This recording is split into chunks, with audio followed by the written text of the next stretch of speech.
the Radio Hall of Fame.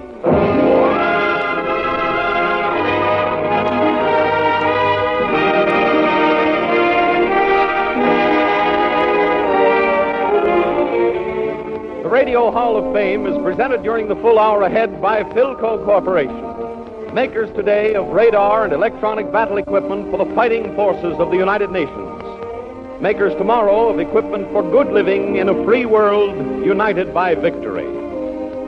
Each week, the editors and correspondents of Variety report and select for the Philco program the hits of the show world from all fields of entertainment.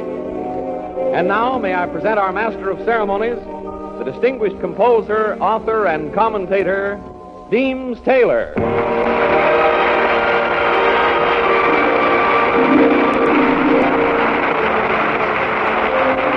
Good afternoon, ladies and gentlemen. This week, the editors of Variety recommend for your pleasure, and Philco delights to honor in your name, from the theater and motion pictures, Paul Muni. From vaudeville and nightclubs, Sophie Tucker. From vaudeville and radio, Tom Howard and George Shelton. From motion pictures and radio, Richard Haydn. From nightclubs and the recording studios, Robert Crumb. And now, marking his customary grand entrance to conduct the Philco Radio Hall of Fame Orchestra and Chorus, comes Paul Whiteman.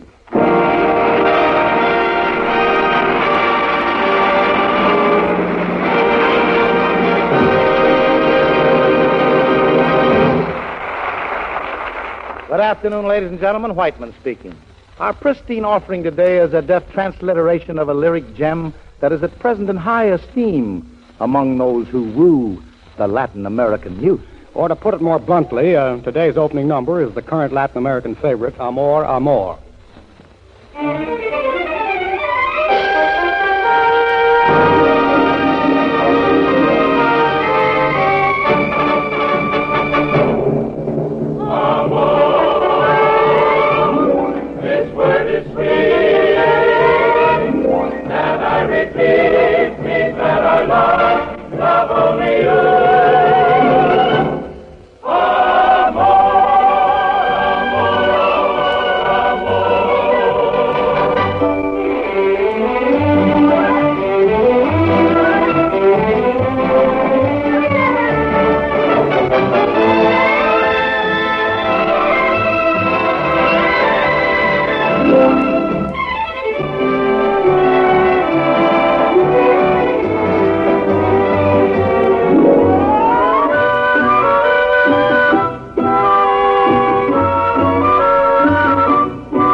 1939, the great Beatrice Lilly brought to New York a review entitled Set to Music. In the cast was a young actor named Richard Haydn, whom Variety singled out for particular attention as being the only man in the world who can imitate fish. Mr. Haydn also happened to be a skilled comedian, as the movies soon discovered, and as you also know if you've seen him in such pictures as Ball of Fire, Charlie's Aunt, and most recently in No Time for Love with Claudette Colbert. And so, in recognition of this record of achievement, Philco welcomes to the Radio Hall of Fame Richard Haydn.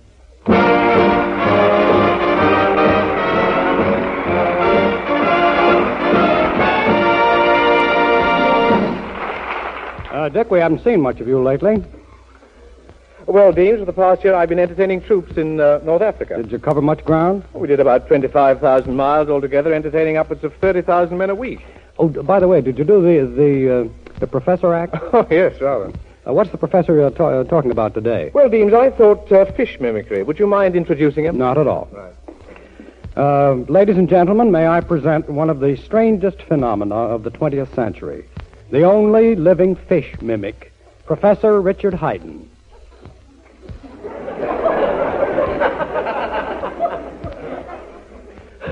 How do you do?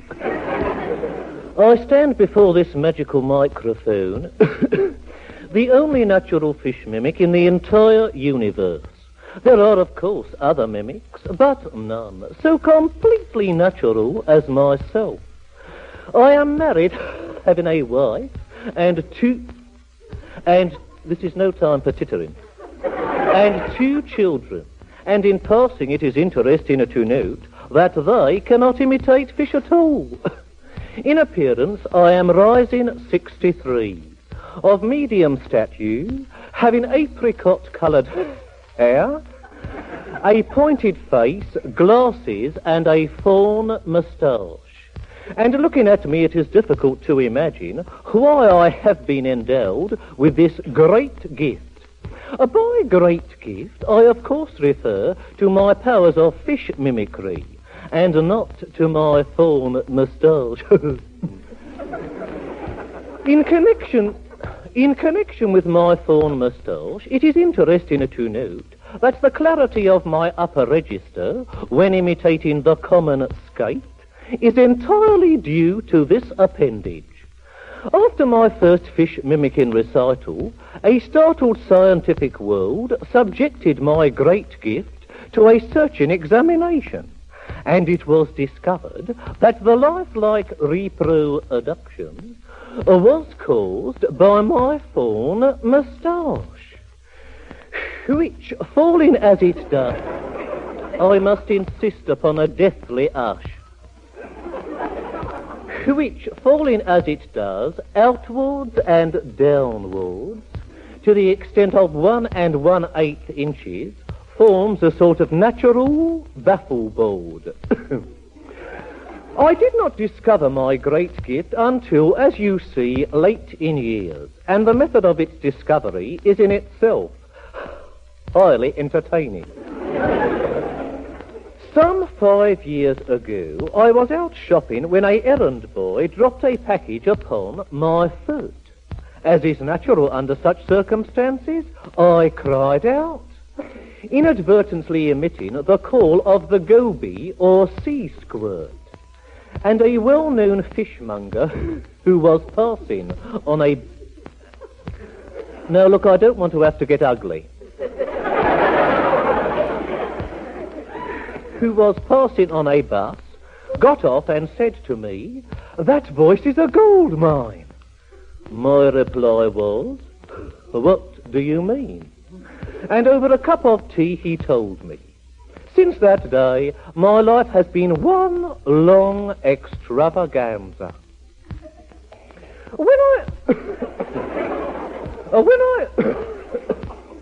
When I decided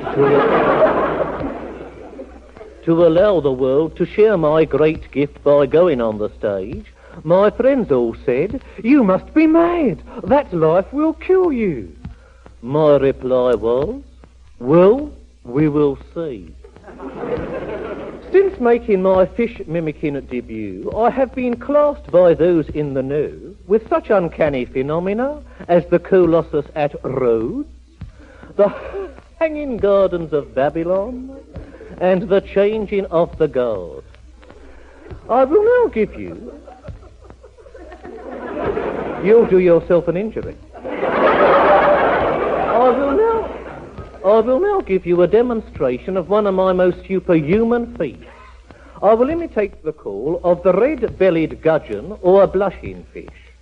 This call is so high in the scale as to be completely inaudible to the human eardrum. Dogs can hear it, however, as their eardrums are highly sensitive, and it is also audible to a certain lady friend of mine, who shall be nameless, called Mrs. Phelps, who lives at Flushing and who has been endowed, through some caprice of Mother Nature, with the eardrums of a elk hound. I will now give the call of the red-bellied gudgeon or a blushing fish, and although you will hear practically nothing, I advise you to watch the expression on your dogs' faces should you chance to have him or her listening in. Now, will you please listen carefully and watch your dogs' faces? Are you ready? Are your dogs ready?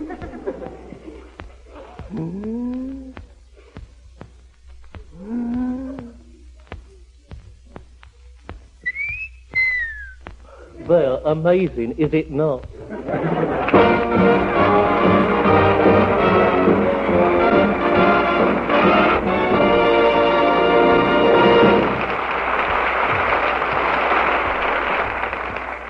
A few weeks ago, an event of great significance to the development of television took place. The first chain television program was put on the air over a network that connected New York City with Schenectady and Philadelphia. Thus, the pioneer step was taken, which will enable you someday to witness events in your home that take place hundreds, yes, thousands of miles away by television.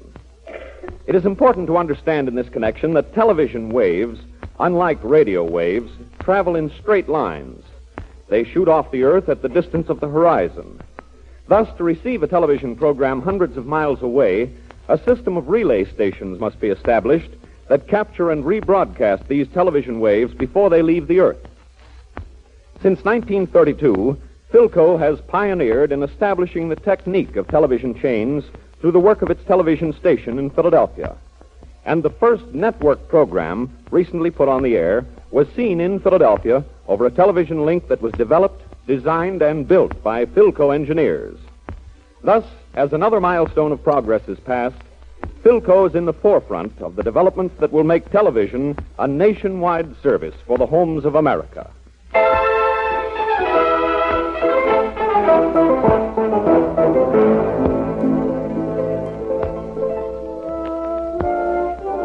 At the age of 3, Robert Crumb was playing the piano. At 9, he was studying at the Pittsburgh Musical Institute. After that, more studies under Maupin at the Paris Conservatory.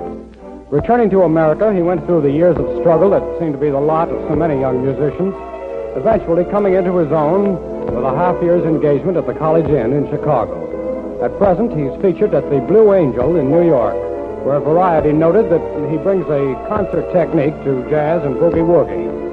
Wherefore, Philco welcomes him today, playing a set of impromptu variations on a number of things. Robert Crumb.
As a rule, motion picture stars are content to play themselves, regardless of what characters they're supposed to be playing.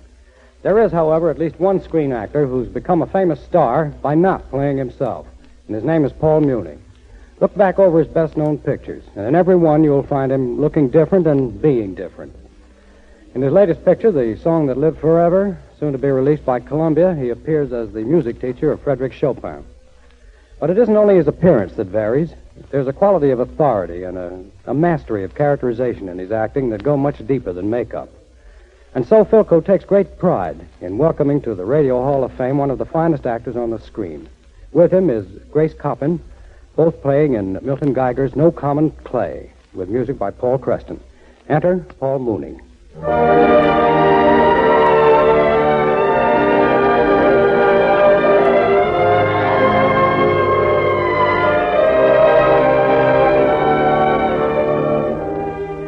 Behind his desk in a great metropolitan hospital sits Dr. Stanley Vickery, the new chief of surgical staff. Just now, Dr. Vickery is deeply, solemnly preoccupied, lonely. There are stern lines about his mouth. His eyes are shadowy with doubt. Then there's a quick knock at the door. At once, dignity and hard discipline return to the harassed eyes. The doctor's voice is firm. Yes? Come in, please. Good morning, Dr. Vickery. Stanley Vickery. Of course, I'm so sorry. Dr. Shackleton said you wanted to see me. Yes. I've been interviewing the staff, getting acquainted, so to speak. Dr. Shackleton and I were discussing some rather particular aspects of neurosurgery. A special case that came up to my attention, and your name came up. Well, actually, I haven't done much brain surgery. I prefer abdominal and thoracic surgery. Your record says you've done a good deal of brain work. I prefer the other things. It's my feeling that our surgical staff is a little out of balance. You mustn't think I favor neurosurgery simply because it happens to be my specialty. No, Doctor. And I hope you won't think me arbitrary in asking that you work with me for a while. Do you mind? Just as you say, Doctor. Good. Let me add this. You may find me difficult at times. If so, please try to bear with me. What I do has its purposes. But never do I deliberately intend to hurt or to wound or to humiliate. Remember that. Why, yes, Doctor. Thank you. Surgery 4H tomorrow morning at 8. Good day.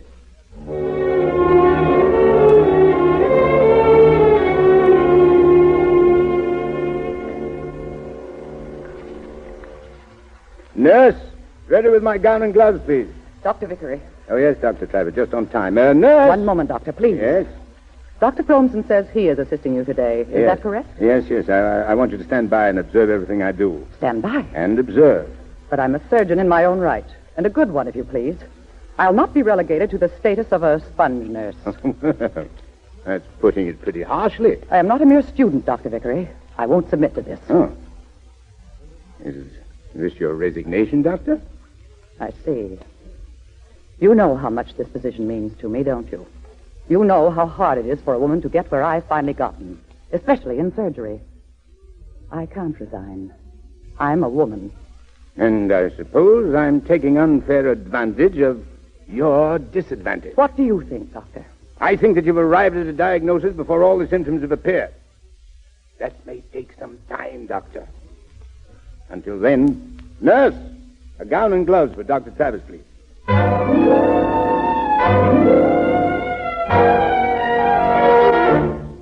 But good heavens, Vickery, can't you go a little easier on the girl? Has Dr. Travers been complaining, Shackleton? No, but we all can see how you've been treating her. Don't you like her? Do I have to like her?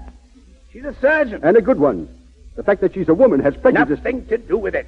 All right, all right. And we'll say no more about it. All right, I'm happy. Congratulations. Now, will you be good enough to send in Dr. Travers? I want to speak to her.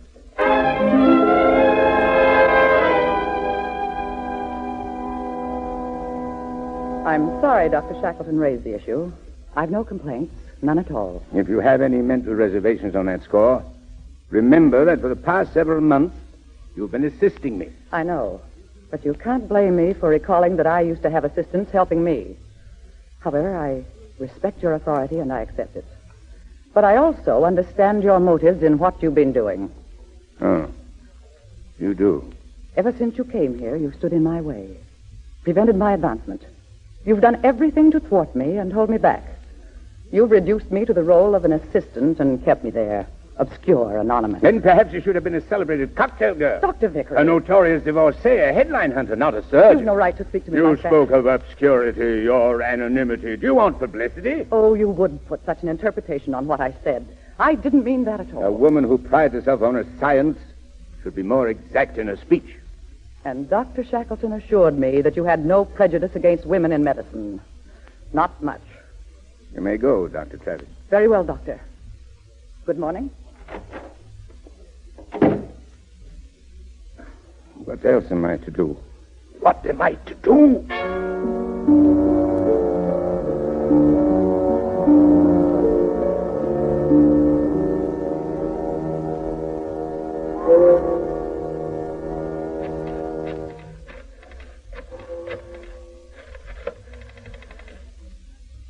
Hello? Shackleton, this is Dr. Vickery. Can you tell me where Dr. Travis lives? At 2 o'clock in the morning? Just answer my question. Look in the telephone directory. No good. She's moved recently. Oh, well, wait a minute. I'll see if I have it someplace. Hold on.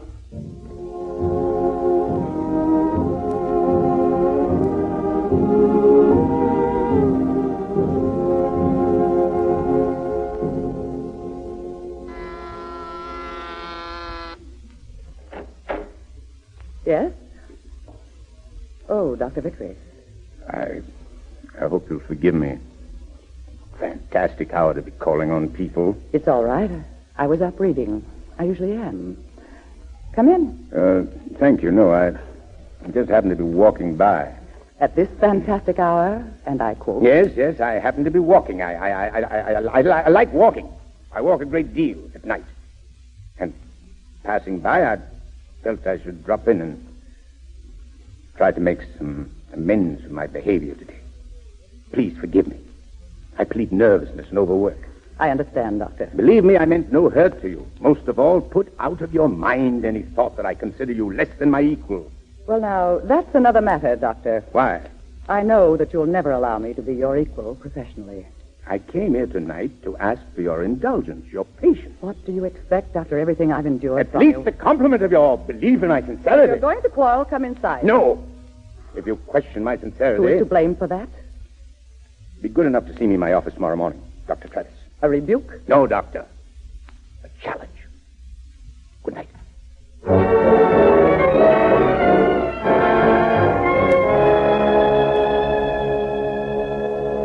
You asked me to come down this morning, Doctor. Yes, please sit down. May I stand? As you like. What's your operating schedule for tomorrow? My own, you mean? Just 3 routine appendectomies. I believe I told you I dislike that word routine in discussing operative procedure. It implies a too casual approach to surgery, which is never a casual thing. However, that's beside the point just now. Dr. McCauley will handle your schedule tomorrow. I'm not operating tomorrow? I didn't say that, Doctor. You will not perform your scheduled operations. I have another assignment for you. Oh. The essential facts are on this case card. I have also on my desk a statement signed by the patient, releasing the operating surgeon from any blame, whatever happens. I thought it desirable. A signed release. Why should that be necessary? I said desirable, Doctor. May I look at the card? By all means. No. This isn't fair. Indeed? Why not?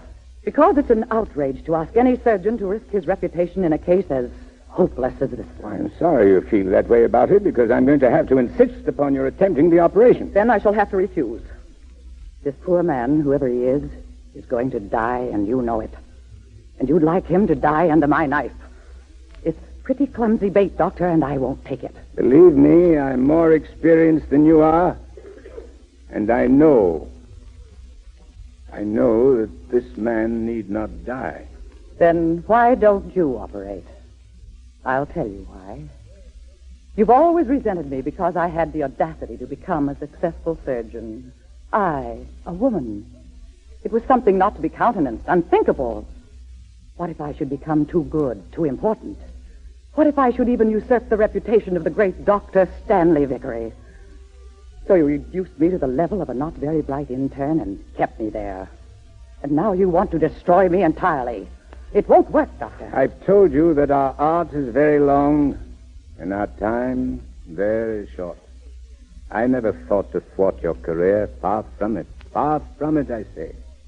I've never disapproved of women in surgery. No. Rather, I have always felt that the technique, the mere craft and carpentry of surgery is a thing relatively easy to learn, but there is a philosophy as well as a technique to our particular trade. A philosophy that embraces such intangibles as humanity, love, pity, infinite gentleness of spirit as well as of hand. And these are fragile things which few men own, which cannot be learned, yet which are given freely to woman. I saw them in you, along with great technical skill and understanding. I saw my chance to create something. Dr. Vickery. Wait, from the very beginning I believed in you. You were a fine surgeon, and you were a woman. Together, the highest expression of civilization and humanity that I know of. Here I thought was good mobile plastic stuff, uncommon clay indeed, with which to mold, who knows, a masterpiece. In your own splendid image. No. Oh, no. No one could have such appalling vanity. Not even you. Call it that if you like. What on earth else? I told you the truth as I know it. I built hoping always that I was building better than I knew. You thought I was trying to thrust you into obscurity. I only meant to teach you all I knew, as quickly as I could. And having brought my unwilling pupil to maturity, she trembles at the thought of failure. Well, I suppose you'll be wanting to consider your resignation effective immediately. Oh, I see. That again. Let me repeat, the patient need not die. All right. You win again. When do you want me in surgery? 8 a.m. sharp. Thank you. I'll operate on one condition. Yes? I want you there. I deserve the advantage of your presence. I'll be there. Thank you. I also deserve that division of responsibility. Now, shall we discuss the case in some detail? May I offer a few suggestions, Doctor? Please do. The patient is in good physical condition. His outlook is good. He has the utmost faith in his surgeons. Go on. Naturally, he exhibits pronounced nervous symptoms. I recommend that the patient be given one capsule of Nembutal at once and another before being wheeled into the operating room. That will allay his nervous apprehension and allow smoother induction of anesthesia. One moment, please. Miss Bishop. Yes, Dr. Vickery? Will you bring in the Nembutal, please? They're on your desk, I believe. Yes, Doctor. Right away. You'll be wanting them, and the dispensary is slow in sending them up sometime. It's very thoughtful of you, Doctor. Here they are, Doctor. Nembutal grains 1 1/2. Thank you. There we go. I'm a bit unnerved. I'd get to have one of these myself. Excuse me. A little absurd when you stop to think about it. Really? It was my impression that they were for the patient. Precisely. Precisely. Dr. Vickery, what do you mean? That the patient is to receive another capsule in the morning, that I shall be on hand promptly at the appointed time, and that, needless to say, I shall not be able to render the least assistance. Why didn't you tell me it was you? I never could tell you. If you had known the responsibility for which I intended you, it might have been too much. You could have told me now, today. And let your pity make you undertake something within your heart, but beyond your powers? No. But am I ready? Am I? You chose to operate, not in pity, but in cold, reasoning anger. Within yourself, you know that you're ready. So do I. This is my faith in you. This is my belief in what you are. My belief in what I've wrought through all these months from most uncommon clay. We have a rendezvous then tomorrow morning at 8. Yes. Until tomorrow, goodbye, Dr. Vickery. Until tomorrow, goodbye, Janet.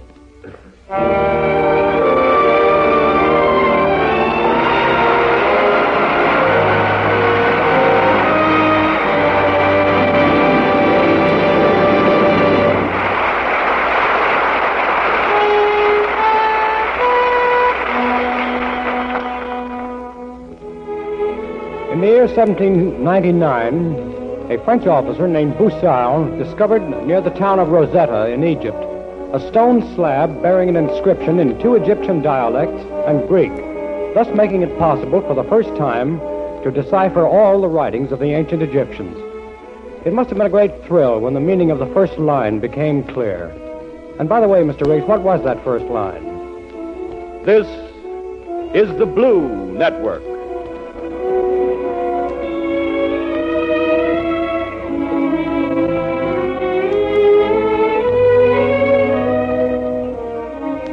Act 2 of the Radio Hall of Fame now opens to bring us a hearty perennial. Songs may come and songs may go, but here's one that's always with us. Paul Whiteman and the Hall of Fame Orchestra and Chorus offer Theodore Weingann's fantasy on the Russian gypsy song, Dark Eyes.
Write often to your man overseas, and when you do, use V-mail. It's the fastest, safest way to send your letter, because V-mail gets preferred handling by the Army and Navy. It is sent overseas by air, and delivery is guaranteed. V-mail arrives in a sealed envelope and is just as private as any other kind of personal mail. Our soldiers and sailors want you to use V-mail because it saves precious cargo space for their food, ammunition, and equipment. Get the habit. Use V-mail. You can buy the forms at any stationery, drug, or department store.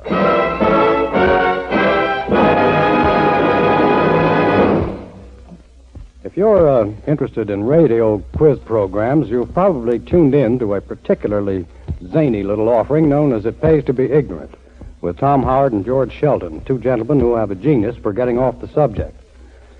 The two met first in vaudeville, and there has been no happier partnership since Romeo met Juliet.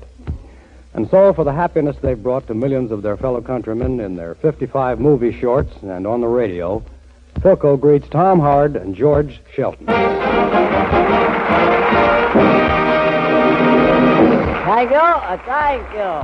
Thank you, Mr. Taylor. That was very... Oh, how are you, George? Hi, Tom. I didn't... What brings you... How are you, George? I'm all right. Hope it's nothing trivial, George. You look all right. Now, wait a minute, Tom. Wait, don't let's get all tangled up here. Yeah. How do you feel? Now, wait a minute. Don't change the subject. That's none of your business. Look, I asked Listen, you... Tom, what did you do? Get up with a grouch this morning? No, she got up ahead of me. I know. She sleeps late. Well, all right. You know... I'll tell you right now, there's something the matter with you, Tom. Well, there's nothing the matter with me. I feel fine, Mr. Shelton. Well, that's good. Tipped up. I had a nice dinner. Ditto. I did... What did you say? I said ditto. Ditto. Ditto, I yeah. thought that's what you said. You see, Tom, when I say ditto, it means the same. What do you mean? Ditto means likewise or the same. What? Wait, now, you mean you had the same thing for dinner as I did? Is that what it means? Oh, no. All right, what did you have? Go ahead, tell me why. I don't know what you had for dinner. The thing is, you had the same. You Look, can... Tom, stop talking for a minute, will you? Well, go ahead. Look, I'm trying to explain to you what ditto is. Well, wait for a minute, George. Maybe I can help you. All right, I wish you would. Is soup... Oh, my Maybe goodness, soup or no. entree or something? No. Relish, maybe. No, Tom. Relish. Ditto. I wonder how poor Muni's operation made out. Oh, never mind. Okay, what is it? Like a ditto. It's nothing. Oh, Tom. what is that? Ditto is nothing. Oh, it's nothing. No. Ditto. You mean you had nothing for dinner? No. Then how do you know I had a good dinner? What, are you on a diet? No, what do you mean you had nothing? Wait a minute. Let me explain it this way. Yeah, the other way was no good. I say to you, Tom, have a drink. Yeah, when did you ever say that? When did you ever say that? Never mind that. Now, wait a minute. All right, you wait a minute. Now, here, say we're in a restaurant. Yeah, what do you want me to say that for? All right, I'll say it. We're in a restaurant. All Go right, ahead. all right. Now, the waiter says to me, what are you going to have? Yeah. And I say, bring me a glass of beer. You order a glass of beer? Yeah. Then the waiter says to you, what are you going to have? Yeah. And you say, ditto. Yeah. Who says ditto? You do. Look, I'm not going to drink anything I don't know anything about. Now, wait a minute But, here. Tom, you don't drink ditto. Well, why can't I order a glass of beer like you do? Or milk or something? No, Tom. Or Tom, beverage. ditto is not a drink. Ditto? Then what is it? It's nothing. Oh, it's nothing. So you order a glass of beer and I order nothing. Is that it? I thought it was funny you weren't going to buy me a drink. Listen, there Tom. I am sitting around while you're drinking the beer, looking at you, Tom. drooling. Yeah, drooling at the mouth. No. Listen, Tom, when I order a glass of beer and you say ditto, the waiter brings you a glass of beer, too. Oh, wait, you mean ditto is beer? Yeah. You mean when I go into a tap room and say, bring me ditto, I get a glass of beer?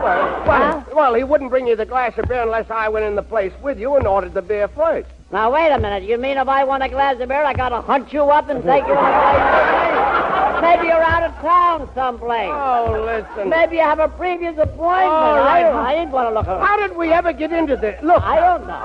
Here, I'll give you another idea. Yeah, go ahead. Yeah. Now, you're going to Atlantic City. All right. Who's going to Atlantic City? I just want to say that to explain what ditto means. You mean we got to go to Atlantic City to find out what ditto means?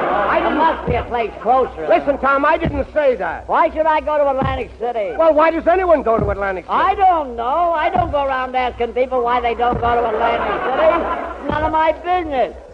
None of my business. Will you shut up? If people want to go to Atlantic City, why should I interfere? Oh, no, Tom, look, Tom, I'm only elucidating. Well, I perspire myself sometimes.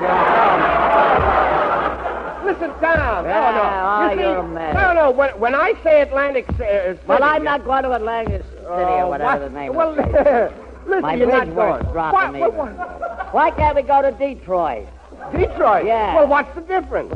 What, you don't know the difference between Atlantic City and Detroit? Atlantic City is a watering place. All right, why do you want to go to Detroit? I got friends there. All right. My uncle, we could drop in and see All him. right, we'll go and drop in and see your uncle. Okay. All right. Now we'll make it Detroit. Okay. Now we both go down to the station. Yeah. I walk up to the ticket window and I say, give me a ticket for Detroit. Yeah. And you say, ditto.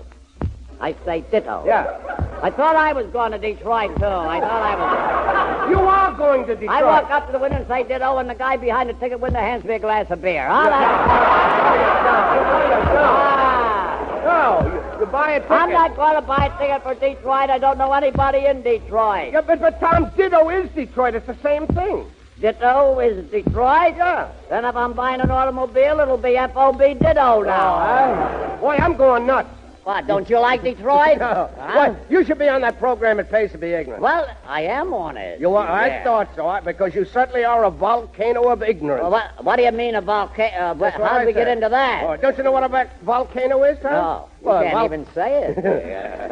No, a volcano, Tom, is something that shoots off steam and fumes all over. Oh, I married one, George. Oh, I married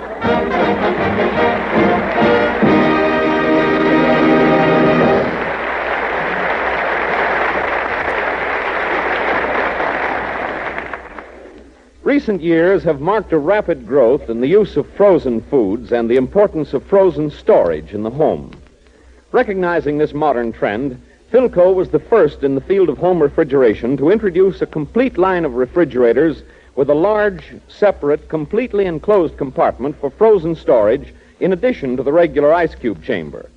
In this compartment, there is ample space for keeping frozen food packages, meats, butter, and many other foods for long periods of time at below freezing temperatures.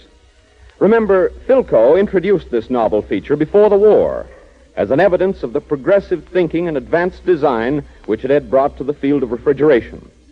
Today, owners of these Philco refrigerators have good reason to congratulate themselves on their choice. For in these days of food rationing and restricted shopping trips, that frozen food compartment is rendering an indispensable wartime service which no other refrigerator owners can enjoy. Today, Philco refrigeration engineers are devoting their knowledge and ingenuity to the development of radar and electronic equipment.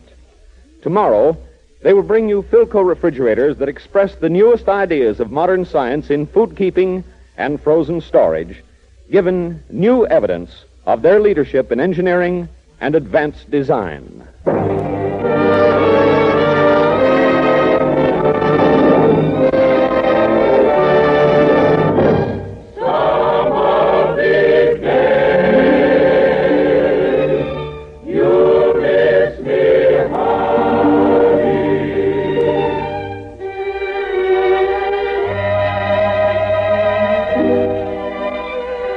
I first heard Sophie Tucker in my college days when she was singing in Reisenweber's Mammoth Restaurant on Columbus Circle in New York.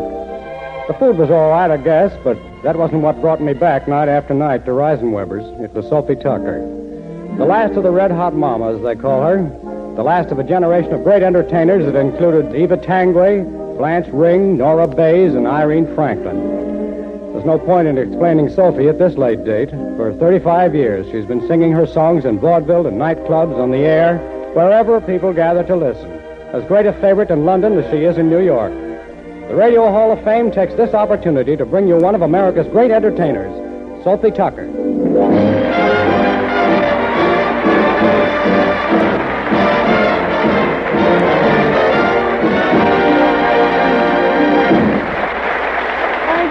Thank you. Hello, Deems. Hello, Paul. Hello, everybody. Paul, this is like old times, isn't it? Sure is. What you going to give us, Tiny? Well, Skinny, I thought I'd do a medley of songs I like this. After you've gone and left me crying, after you've gone, there's no denying you'll feel blue you feel sad. You miss the bestest pal you've ever had. There'll come a time, now don't forget it. There'll come a time when you'll regret it. Oh, babe, think what you're doing.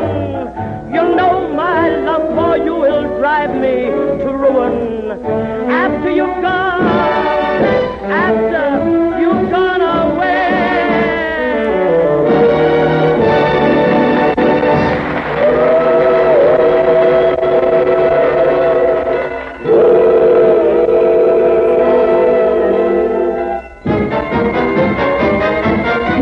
I'm Alabama bound. There'll be no hippie-chippies hanging around. Just gave the neatest ticket, not enough. All I'm worth to put my tootsies in an upper berth. Yeah, that choo-choo sound. Boy, we're gonna cover ground. Then I'll holler so the world will know. Here I go. I'm Alabama bound. I'm Alabama bound. There'll be no hippie-chippies hanging around. Just gave the meanest ticket, not enough. All I'm worth to put my tootsies in an upper berth. Yeah, that choo-choo sound. Boy, we're gonna cover ground. Then I'll holler so the world will know. Here I go. I'm Alabama bound.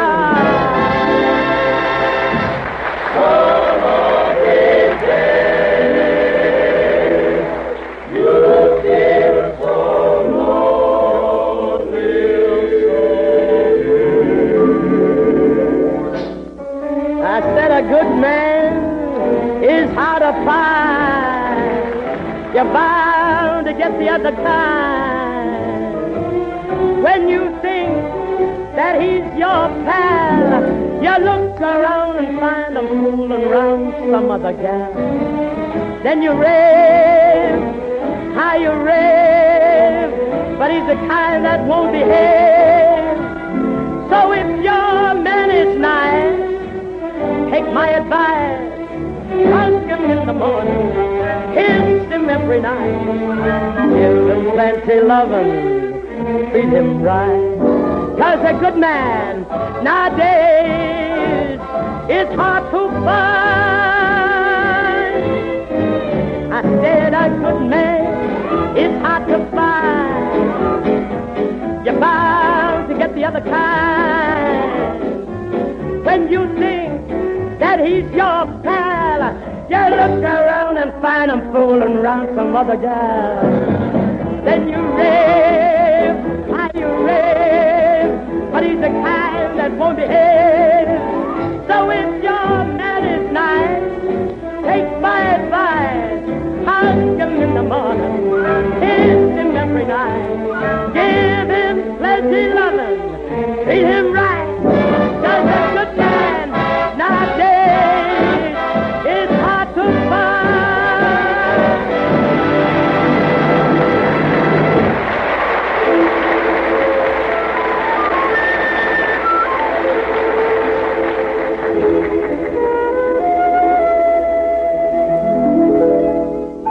Blue skies smiling at me, nothing but blue skies do I see.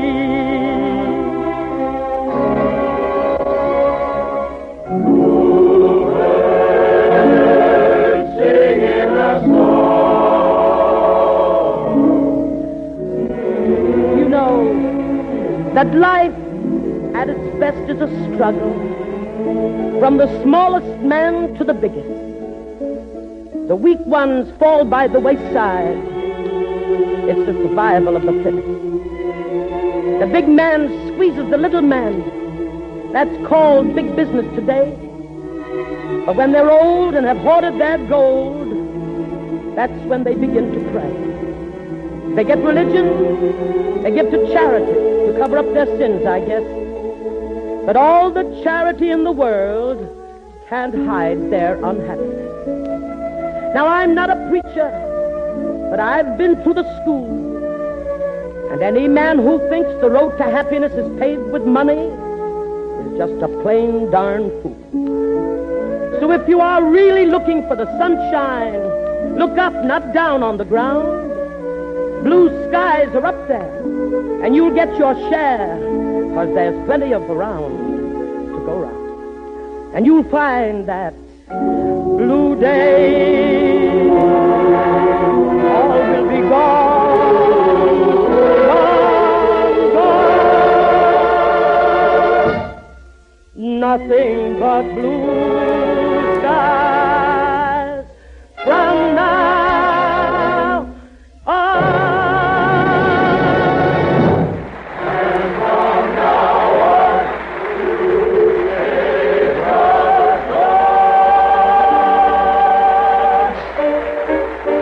some of these days you'll miss me, honey. Some of these days you'll be so lonely. You'll miss my hugging. You're gonna miss my kissing. You're gonna miss me, honey, when I'm far away. That I feel so lonely for you only. 'Cause you know, honey, you've had your way. When you leave me, you know it's gonna grieve me. Gonna miss the big fat mama, your mama, some of these days. And when you're gone, so far away, you'll feel so blue.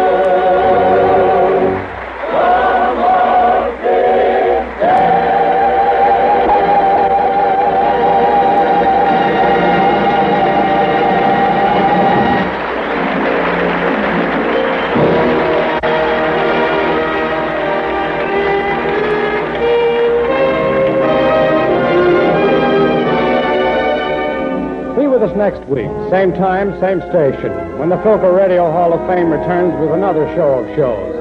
We'll expect you this time next week at the gate of the Radio Hall of Fame. Signed, Deems Taylor. Next week, another brilliant gathering of stars with Connie Boswell, Benny Goodman, William Gargan, Mary Astor, Doc Rockwell, and others, as well as Paul Whiteman conducting the Radio Hall of Fame Orchestra and Chorus.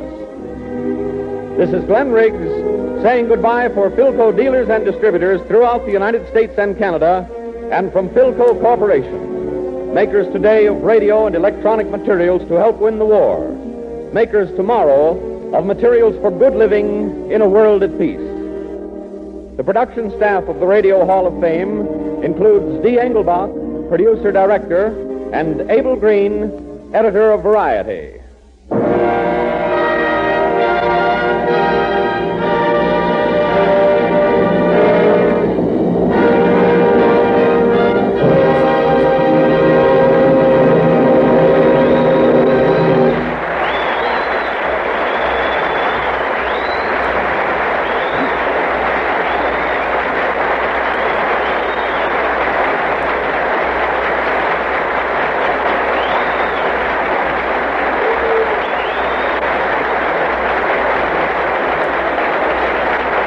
This is the Blues Network.